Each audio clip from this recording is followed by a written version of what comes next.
Stop right there. Yes, you. You've been stressing about when things will finally change, and God needs you to hear this now. My timing is not late. My timing is perfect. Listen closely, because this is the answer your heart has been searching for. You're not delayed. You're being developed. You're not stuck. You're being shaped. You're not forgotten. You're being prepared. Ecclesiastes 3:11 says, "He makes everything beautiful in its time, not rushed, not forced, not early, not late, in its time." The door you're waiting for, it's being aligned.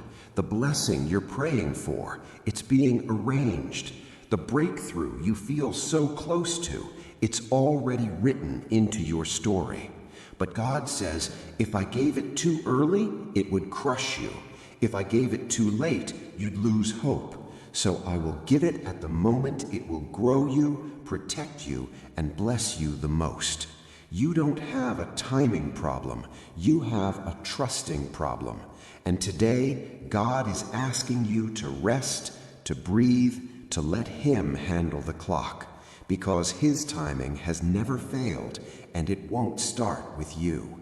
If this message spoke to your heart, follow for more and share it with someone who needs patience today. Jesus' message for you.